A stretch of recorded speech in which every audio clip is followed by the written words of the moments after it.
ओम शांति।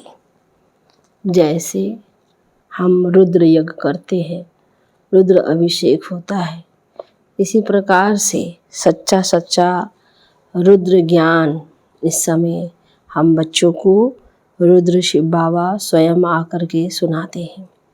यह रुद्र ज्ञान बहुत ही भाग्यशाली आत्माओं को, श्रेष्ठ आत्माओं को मिलता है। और जो रुद्र शिव बाबा है वो एक दिन नहीं लेकिन रोज़ रोज़ हमको सुनाते हैं। तो जैसे हम रुद्र अभिषेक करते हैं तो अनेक आत्माओं को बुलाते हैं, तो इसी प्रकार से बाबा कहते हैं यह रुद्र अविनाशी ज्ञान भी कोई भी आत्मा रह ना जाए, सभी के कल्याण अर्थ ये सभी आत्माओं को रुद्र ज्ञान दो। तो हर एक आत्मा ये सच्चा बाबा का संदेश ले सके, सुन सके, तो सबको सुन कर के बाबा कहते सुनाना है। ये सेवा बहुत बड़ी सेवा है। और विशेष रूप से बाबा रुद्र यज्ञ में, रुद्र ज्ञान में ही सारी बातें हम बच्चों को समझा रहे हैं। सभी लोग चाहते हैं कि रुद्र सच्चे परमात्मा शिव से हमारा ज्ञान मिलता रहे, हम उनसे सच्चा ज्ञान ले, तो वो जो है धारणा, वो प्राप्ति अभी हम बच्चों को संगम युग में हो रही है। सुनते हैं 15 सितंबर 2023 साकार बाबा के महावाक्यों में बाबा बोले, मीठे बच्चे तुम रुद्र ज्ञान यज्ञ में बैठे हो।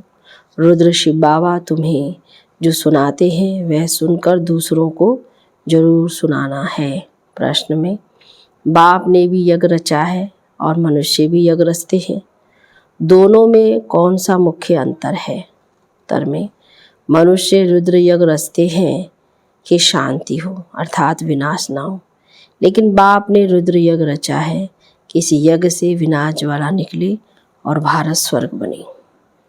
बाप के इस रुद्र ज्ञान यज्ञ से तुम नर से नारायण अर्थात मनुष्य से देवता बन जाते हो। उस यज्ञ से तो कोई भी प्राप्ति नहीं होती है। गीत है तुम्हारे बुलाने को जी चाहता है।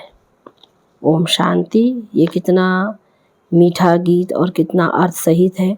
जो विशाल बुद्धि वाले होंगे वे अच्छी रीति समझ सकेंगे।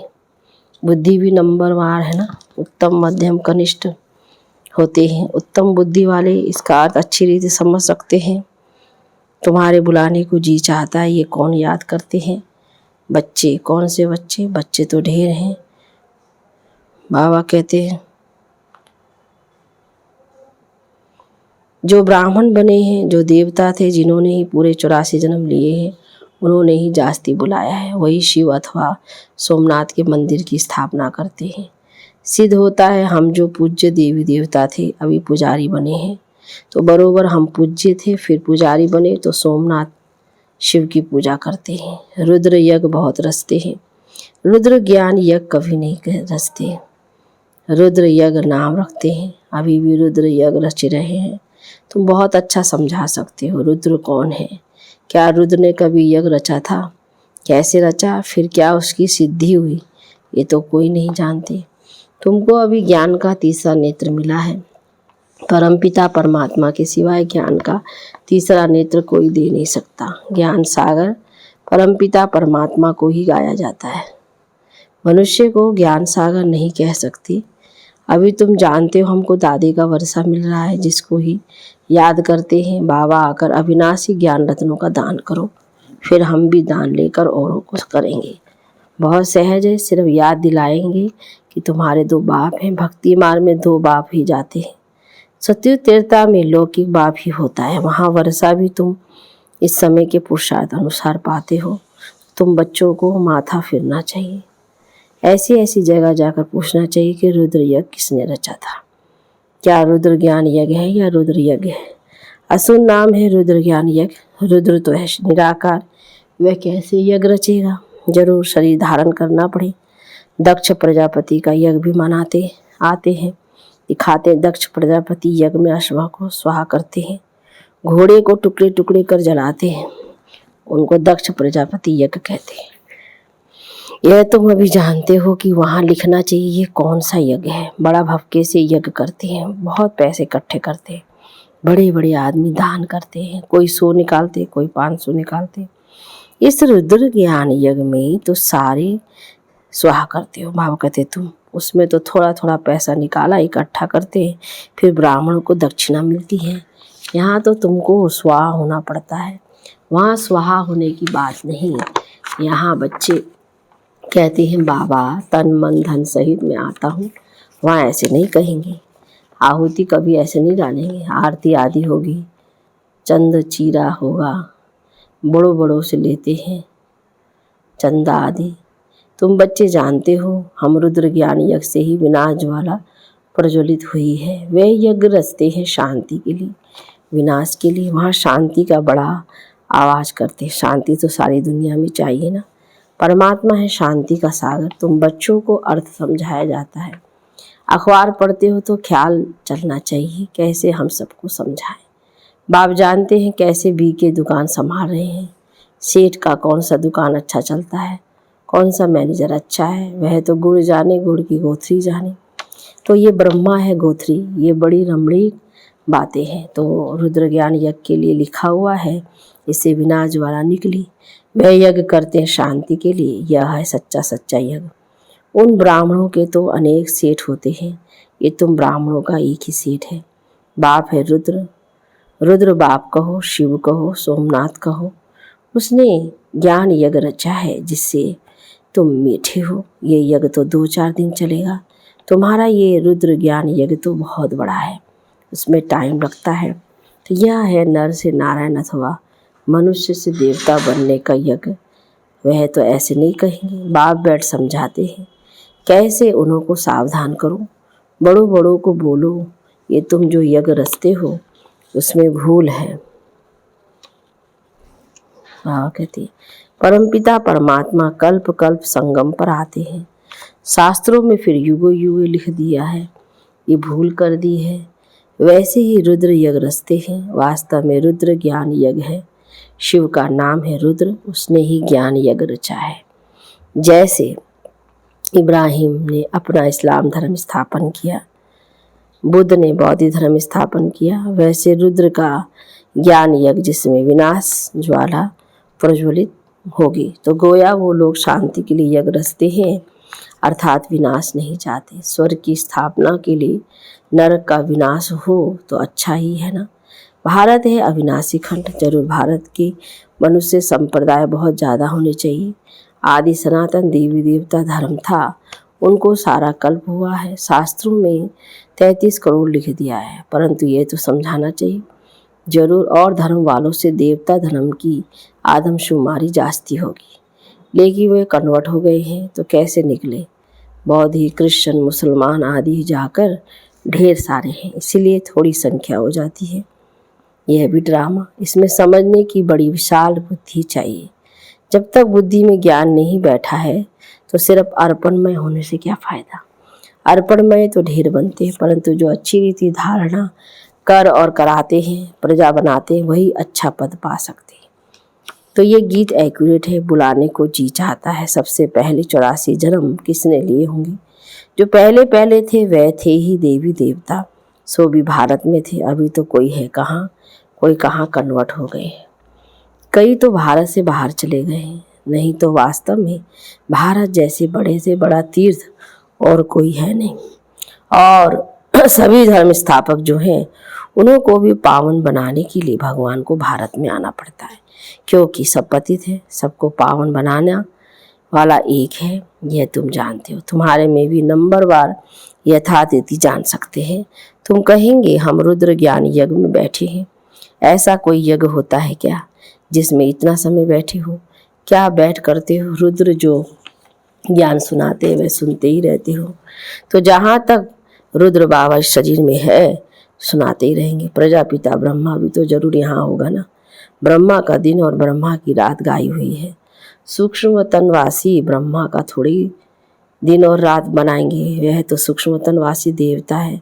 दिन और रात का प्रश्न यहाँ का है। ब्रह्मा की रात मानो पतित, फिर वही पावन बनते हैं जो दिन होता है। ब्रह्मा को भी पावन बनाने वाला वह एक सतगुरु है। सत्य बाबा, सत्य टीचर, सतगुरु तीनों इकट्ठे हैं। पहले जरूर बाप के बच्चे होंगे, फिर ये पद पाएंगे, टीचर से पाएंगे, नंबरवार है ना। यह भी बुद्धि में रहे तो कितनी खुशी रहे। तुम पहले बेहद के बाप के थे ना, यहाँ आए हो पाठ बजाने। भक्ति मार्ग में बेहद के बाप को याद करते आए हो, क्योंकि वह है स्वर्ग का रचयिता, तो जरूर स्वर्ग की राजाई देने वाला होगा। ये समझाना तो बड़ा सहज है, सेंसिबल ही समझा सकेंगे। वास्तव में सेंसिबल तुम ब्राह्मण हो। तुम्हारे में जो अक्लमंद है उसमें भी नंबरवार है। दुनिया के अक्लमंद भी नंबरवार है ना। यहाँ भी जो सेंसिबल बनते जाएंगे वे जरूर अच्छा नंबर पाएंगे। हर एक अपने दिल से पूछे, हम कहाँ तक सेंसिबल बना हूँ। जैसे बाबा मुरली चलाते हैं वैसे वहाँ भी तुम्हारी मुरली चल सकती है। तुम उन्हें समझाओ कि रुद्र ज्ञान यज्ञ में रात दिन का फर्क है। रुद्र यज्ञ में और ज्ञान में। रुद्र ज्ञान यज्ञ रचा तो उससे विनाश ज्वाला निकली, भारत स्वर्ग बना। और यह फिर यज्ञ रचते हैं विनाश ना हो, अर्थात स्वर्ग स्थापन ना हो। यज्ञ तो उल्टी बात हो गई।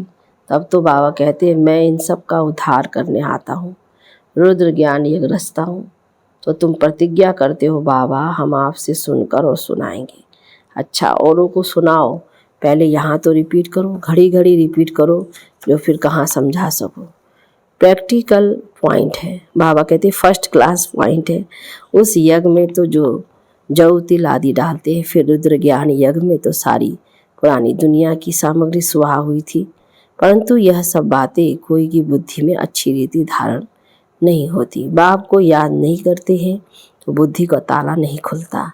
बाबा कहते हैं हम भी क्या करें, इस समय सबकी बुद्धि पतित है, उनको पावन बनाता हूँ। जो मेरे को याद नहीं करते उनमें धारणा नहीं हो सकती। बुद्धि का ताला कैसे खुले, याद से ही खुलेगा। मोस्ट बिलीवेड बाप है, उनकी बड़ी महिमा करते हैं। शिव बाबा की कितनी महिमा है, शिव की पूजा भी होती है तो जरूर आता होगा ना। बगैर आर्गन्स क्या आकर करेंगे। तो अब ब्रह्मा में आया हुआ है, तुम बच्चे बाप दादा के सामने बैठे हुए हो, परंतु देह अभिमान होने कारण इतना लव बाप के लिए रिगार्ड नहीं रहता। डायरेक्शन पर मुश्किल चलते हैं, अहंकार में आ जाते हैं। बाप कहते हैं मैं निरहंकारी हूँ, तुमको इतना अहंकार क्यों आता है। बस समझते मैं ही होशियार हूँ, इतना देह अभिमान आ जाता है। अब कोई का पति मर जाता है तो उसकी देह खत्म हो गई, बाकी आत्मा निकल गई। फिर ब्राह्मण में आत्मा को बुलाते हैं, देह को तो नहीं बुलाते। भावना रखते हैं तो भावना का भाड़ा मिलता है। पति को याद करते रहें तो पति का साक्षात्कार कर लेंगे। बाबा साक्षात्कार तो कराते हैं ना। ऐसे बहुतों का प्यार होता है, आएगी तो आत्मा ना। कोई का स्त्री में प्यार है तो भावना का भाड़ा मिल जाता है। स्त्री को देख लेते हैं, चीज ले आते हैं, खुद उनको पहनाते हैं। ऐसे बहुत कुछ होता आया है। आगे बहुत विधि से खिलाते थे, जैसे गणेश को अथवा नानक आदि को याद करते हैं तो साक्षात्कार हो जाता है। ऐसे बहुतों को हो सकता है, परंतु ये चाबी एक ही बाप के हाथ में है। बाप कहते हैं ये साक्षात्कार की बातें भी ड्रामा में नूंधी हुई है, बनी है। तो साक्षात्कार कराया, ड्रामा चला, ठहरता नहीं है। ड्रामा को भी अच्छी रीति जानना चाहिए। अरे बाबा का तो अच्छी रीति रिगार्ड रखो। बाप में इतना रिगार्ड प्यार रखना बड़ा मुश्किल समझते हैं। समझते वह तो निराकार है, कहते हैं ये तो इनका रथ है, इनको हम क्या करेंगे। हम तो निराकार को ही याद करेंगे। अच्छा, निराकार की गोद में जाकर दिखाओ, निराकार साथ खाओ पियो, तुम उनके पास क्यों आते हो। कहते हैं नहीं बाबा आप इसमें हो, आपको ही इसमें विराजमान समझ लेते हैं। ये बड़ा मुश्किल किसकी बुद्धि में रहता है। तो ऐसे बहुत है जो गपोड़े लगाते हैं। हमारा बाबा में बहुत प्यार है, हम इतने घंटे बाबा को याद करते हैं। बाबा कहते हैं मैं भी पूरा याद नहीं करता हूँ, मैं तो एक ही सिकिलदा बच्चा हूँ, फिर भी मैं पुरुषार्थ बहुत करता हूँ। अच्छा, मीठे मीठे सिकिलदी बच्चों प्रति माता पिता बाप दादा का याद प्यार और गुड मॉर्निंग। रूहानी बाप की रूहानी बच्चों को नमस्ते, रूहानी बच्चों की रूहानी बाप दादा को गुड मॉर्निंग, नमस्ते बाबा नमस्ते। धारणा के लिए मुख्य सार में पहली पॉइंट, अर्पण होने के साथ साथ अपनी बुद्धि को विशाल बनाना है। ऊंच पद के लिए अच्छी रीति धारणा करनी और करानी है। दूसरी पॉइंट, बाप समान निरहंकारी बनना है। अहंकार छोड़ बाप से अति लव व रिगार्ड रखना है। देह अभिमान में नहीं आना है। वरदान में, मालिक बन कर्म इंद्रियों से कर्म कराने वाले कर्म योगी कर्म बंधनों से मुक्त हो। ब्राह्मण जीवन कर्म बंधन का जीवन नहीं, कर्म योगी जीवन है। कर्म इंद्रियों के मालिक बन जो चाहो जैसे चाहो जितना समय कर्म करना चाहो वैसे कर्म इंद्रियों से कराते चलो तो ब्राह्मण सो फरिश्ता बन जाएंगे, कर्म बंधन समाप्त हो जाएंगे। यह देह सेवा के अर्थ मिली है। कर्म बंधन के हिसाब किताब की जीवन समाप्त हुई। पुरानी देह और देह की दुनिया का संबंध समाप्त हुआ, इसलिए इसे मरजीवा जीवन कहते हैं। स्लोगन में, दिलाराम के साथ का अनुभव करना है तो साक्षीपन की स्थिति में रहो। ओम शांति, ओम शांति, ओम शांति।